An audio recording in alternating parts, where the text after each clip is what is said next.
लगौला के लाभ के नइखे जानत।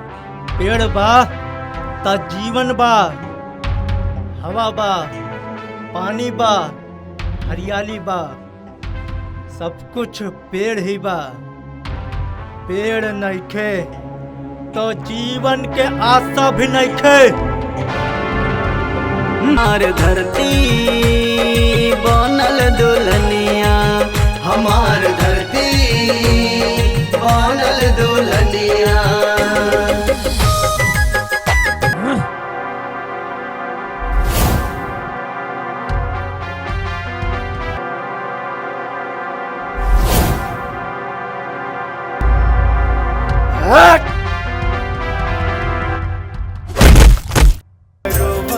तड़े तोर बाबू माई।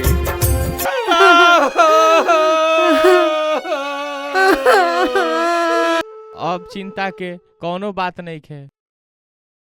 मधु आराम करी और ठीक हो जाई। के जिंदा ना छोड़ा, शमशान बना दे बकरा घर के।